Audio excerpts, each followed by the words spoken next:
Hello, respected guests and my fellow opponents. My name is Sajiti. I'm from Tobu, my village.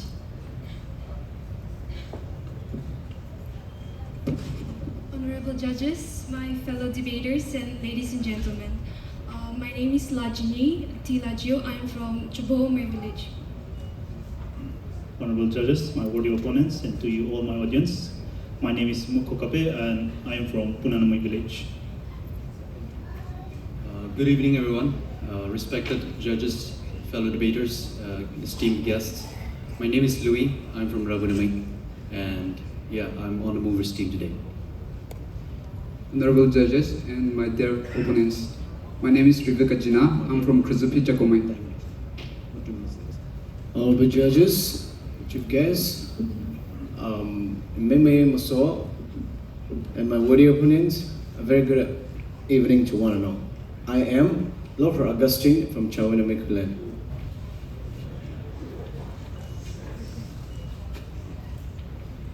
Again, respected judges and my fellow debaters, today I'll be on the movers team on the topic, this House believes that artificial intelligence poses a threat to human creativity, thereby compromising indigenous knowledge and culture. Now, when we look at AI, the fundamental objectives of AI, it is to compile existing data, to learn patterns, and to create desired outputs. So basically, these are our basic ChatGPT, Gemini, Grammarly, and so on. Essentially, AI, we use this tool, we use AI to reduce our workload and make things easier for us. Now, when we think from that perspective, it wouldn't seem that it would pose a threat to our creativity or culture and so on at this level of engagement. But what happens when AI begins to pose a challenge to our work? Imagine yourself being put up against AI. You are asked to do a task and your opponent is AI, a task that is intellectually straining, a task that is time constrained, and a task that needs a vast arsenal of knowledge. Now I would bet my bottom dollar or rupees that AI would do a better job than you. So this, ladies and gentlemen, is AI's biggest threat to human creativity. Not that AI will absolutely replace the creative minds of humans, because human creativity is, there's a whole philosophical debate around how creativity is inherently human, but I wouldn't go down that line. So this brilliant scholar, Maddox Wade, calls this instrumental threat, that AI will not necessarily replace the position of human as a creative mind, but that AI will be incorporated into the means of production, to be more precise, the means of creative production. Warning. And it is when AI begins to create these forms of exclusion within our creative society, within the economic sectors especially. These economic sectors of human creativity examples are web designing, advertisement, copywriting, music production, and so on. So we are faced with this uncomfortable question. What happens when AI replaces your creativity, or when AI overshadows your creativity?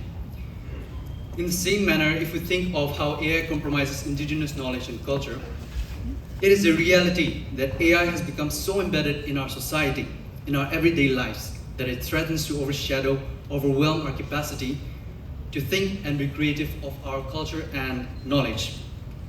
When creativity shrinks, culture begins to flatline. Time's up. Speaker, if you could just give me another minute. Culture is a living expression of human imagination. It is dynamic and it is always moving. If we look at the engagement of our society with AI, we are so engrossed in social media and prone to easy outputs of ChatGPT. Now, don't you know that AI is incorporated into these social medias so that it can retain us and grab our attention? Where is the space to be creative in culture shaping when our minds, imaginations, our time is occupied by AI? Then our culture becomes homogeneous, derivative, unoriginal, a copy of something else you see on social media. The same thing applies to indigenous knowledge, which requires slow, reflective, and meticulous creative engagement. if AI dominates our attention, we begin to lose time and interest and learn to keep them alive in society. And eventually our knowledge and culture would be just stored in dusty old books in libraries. 4 minutes up.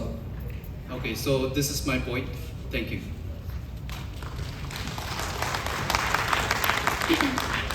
Again, respected judges, thank you for your time. I will be speaking against the motion that this House believes that artificial intelligence poses a threat. But no, I don't think that it poses a threat, because AI has been an integral part of our life these days, and then we cannot deny its existence. Now, I will bring mainly 2 points as to how data does not pose a threat. AI does not pose a threat. First of all, AI acts as a co-pilot, meaning that, for example, let me give an example. When camera was first introduced, the artisans and the painters thought that I wouldn't be able to create more money because photographs are there. But no, that is not the case. And then when music was first created, we could create by ourselves. Even the musicians thought that no, this will take over and then our hard work will not be shown, right? So actually it's not like that. Instead, AI has helped to help you become more creative and to create more genres of music, and then created new type of streaming areas where you can listen to music, you can do many sort of detailed work using AI. And then the second point, that is compromising indigenous knowledge and culture. You see these days that your elders are dying, our forefathers have died, and then they have passed down some knowledge to their kids. But then because of the ever-increasing evolution, the knowledge is not being passed well. So what you can do is we can use AI, and then we can stabilize our tradition as well as our culture. So first of all, we can use it to Warning. translate our data. Like suppose our Mao language, suppose we give it to the natural language processing, it can record our data and then likewise translate the data. And then another thing is we can safeguard our tradition. That means you see these days that the main threat to us is colonialism, and then dominant groups taking over us, right? So what happens is we can create our own DigiLocker, like lock our data so that people don't steal our data, and then it is safe only for us. And then we can also record our songs, traditional songs. We can record our traditional anthems or whatever traditional things, that is indigenous knowledge, right? So indigenous is something that is Time's up. getting passed on. Not passed on. It is dying. Our culture is dying, right? So we can save our data. Thank you so much.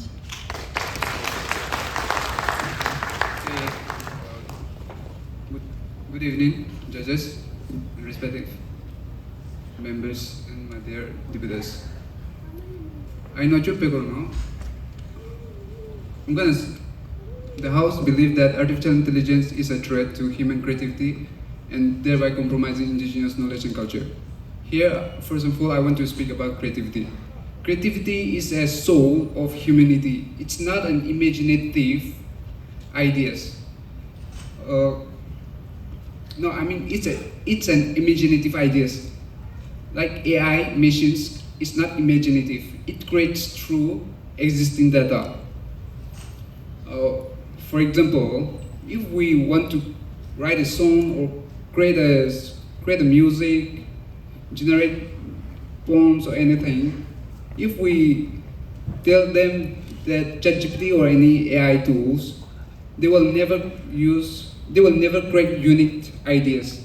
It will create the existing data, and if we provide some informations, they will create through that, but with our informations, they will create beautifully. And if we use those ChatGPTs and any AI tools, human efforts are dying. We are not giving our full efforts to exercise our knowledge. We depend on AI, and with this, our efforts, our creativity will fade away. And about the indigenous knowledge, AI or machines mostly focus on Western ideas. And if we use these tools, our culture will fade away instead of preserving. And as we see now, even in the government systems, AI are ruling in some countries like Japan, AI mayor in 2016, I guess, and then Denmark in 2023, leader liar, and then in 2025, Albania, governance Dela. This shows that we humans are not as superior to what we make. We are inferior. This shows that we are inferior, and we are we are servant of the machines that we create by ourselves. AI doesn't know the moral values, and they don't judge the moral values. They work through popularity and with the existing creator. We cannot say that AI leaders can rule the country better than human, or they wouldn't corrupt. With the malfunctionings like risks of hacking, AI can never build the human world beautiful than we the people ourselves. Thank you.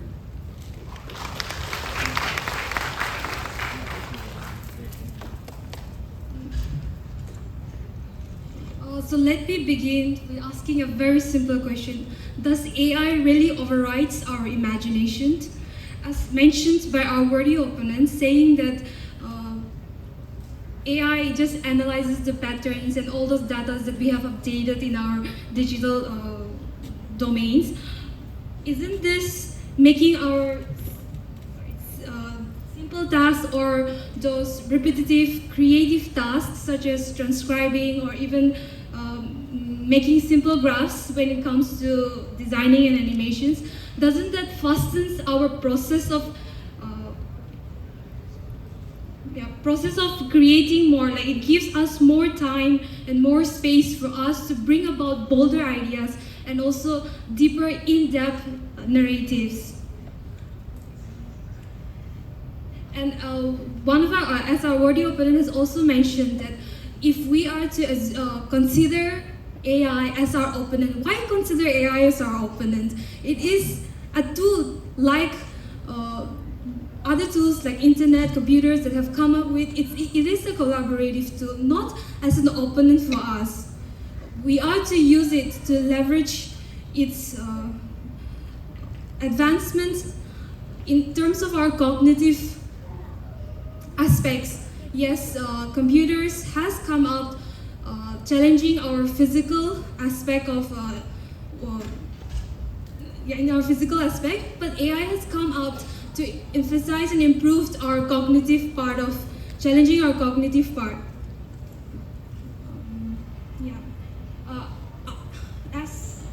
As AI experts, surveys being done among the AI experts, they have demonstrated and said that those who build and use these tools overwhelmingly sees AI as a force for good, especially when regulated and led with ethical conclusions.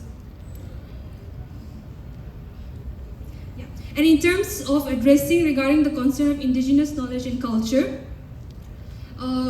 we have seen that the International Day of World Indigenous People, as celebrated this August, has called for responsible AI collaboration and awarded indigenous-led organizations for using technologies to amplify traditional solutions towards climate problems. And to be very honest and transparent here, I am sure that my worthy opponents has also used artificial intelligence to prepare this speech here today. This doesn't mean that it is losing our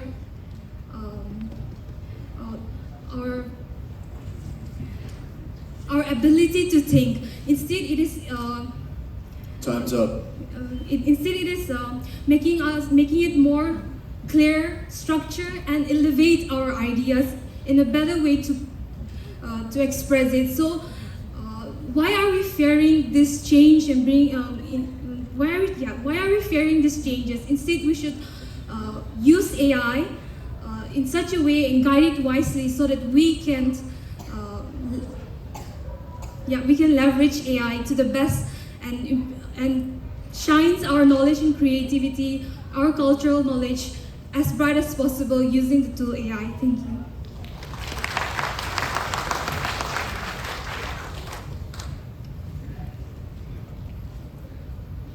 Good afternoon, judges. Sorry, good evening. And of course, my worthy opponents, good evening to you too. Well, allow me to prove my argument. And honestly saying, this note that I made is not from the AI, and it's not from ChatGPT. Well, see, we are from different spectrum and different diaspora, from northeastern region, and our creativity thrives, regardless of what we are and in what position we are. But I'm worried by which the blight of AI has taken over our creativity. My argument is that the ability to explore in many different solutions to the problem has been tempered by AI. It has been detrimental to our human creativity. Take, for example, students. Now you give them homework, what do? They go straight to the ChatGPT or to go to AI and find out the answers. The next moment, after a few minutes, the homework is done. Now, where is the creativity? If they had the creativity, they would bring it in different ways, like different answers from going to the nature itself, and to have that human feeling. Take, for example, a tree or a plant that they have, then they go to that place, they feel it, they touch it, and that's the creativity they bring to the answer. Not from ChatGPT, where reality and originality lacks. Besides that, we know creativity is also our cornerstone. It's a force that propels our speeches forward. And, AI has become susceptible to human creativity. The creativity that has been cemented from our early childhood and which has been, in a way, ballooning in our life.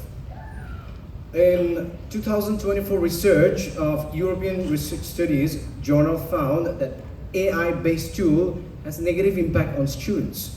Well, it has impact on critical thinking and problem-solving skills. Again, American Journals of Education Information Technology 2025 argues that cognitive offloading and intellectual passivity impact critical thinking in students because of AI.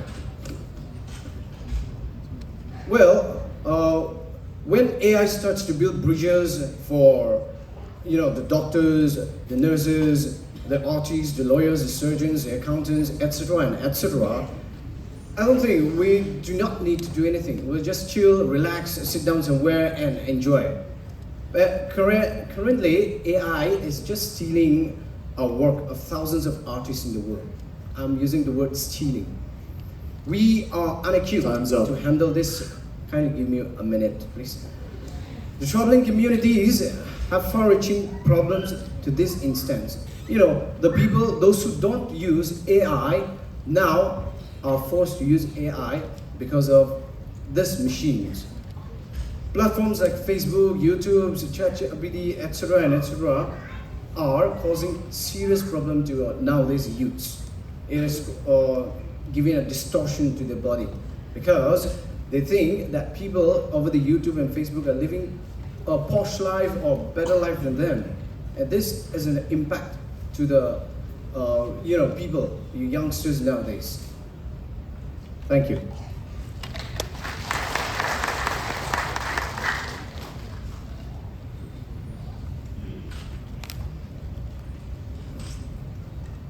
respected judges, my worthy opponents, on the opinion of the House that this House believes that AI poses a threat to human creativity, thereby compromising indigenous knowledge and culture, which I'm totally against.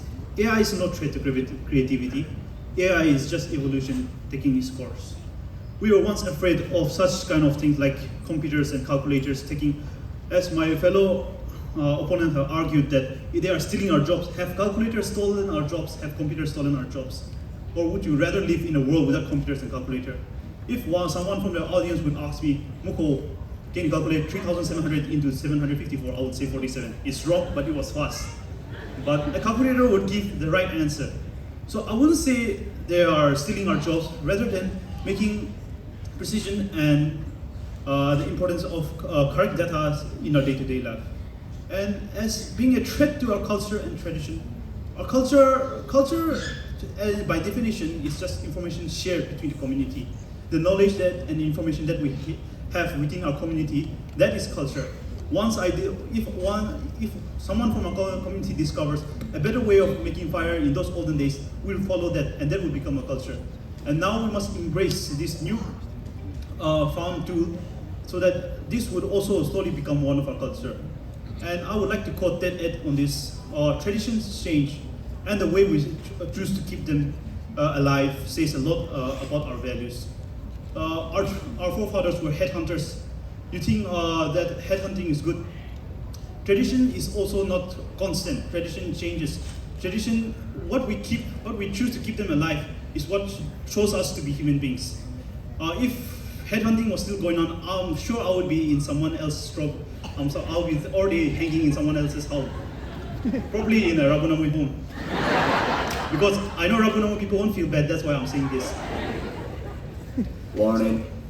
My worthy opponent have said that AI is a pattern-based tool. So if it's just a pattern-based, and what AI creates, it's already created. So as you have known that it's difficult for AI to create people shaking hand with their left hand, because there is no photos of people shaking hand with their left hand. If I would argue that AI is only using things that we have already created, so it cannot endanger creativity. And as you said, like AI is being threat. The threat that comes is from a lot of this threat is from movies and sci-fis. If you are scared of AI, you may be a big fan of Arnold Schwarzenegger, from Skynet to the Terminator.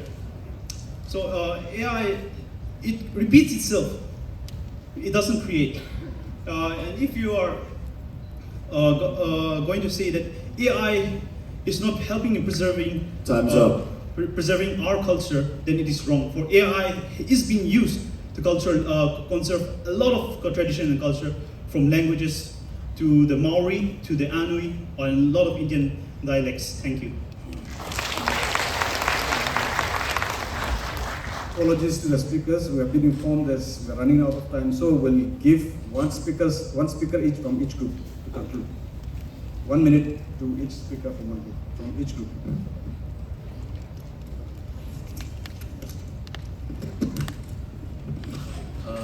Thank you, timekeeper and the judges, for giving me this time again. So I'll give a list of rebuttals of the points they made. So two of my opponents said AI is only a helper, a co-pilot. It is collaborative. But I say to you, how is it collaborative when it is overtaking human creative jobs? In a few years, 5 years ago, no, in a span of 5 years, just think about how many people were fired under Elon Musk, under Jeff Bezos, under the organization of Facebook, because AI overtook their jobs. Now, recording data is not creative again. There's a difference between recording data and how AI works. It is simply recording data. Graph building is also not creative. AI is always generative. Graph building is not creative because creativity itself, the idea itself, is inherently human. Creativity is something that comes out of emotion, comes out of something of our experience, and so on. Now, my opponent makes it clear and says that AI is not overtaking human creativity. But aren't we hiding it's not overtaking human creativity because we are collaborating with it and working along with it. But are we hiding behind AI for our lack of creativity? If we use ChatGPT to sort of better enhance our language in an article writing, we are hiding behind a facade of human limitation, of our lack of creativity. AI taking its course, you said. So if AI takes its course, there's a prediction that superintelligence will emerge, and when superintelligence emerges, that could very well be the end of humanity itself. AI becomes super AI. What super AI can do is it can rebuild itself, it can build better versions of itself, it has its own intelligence. So these are my point of rebuttals. Thank you.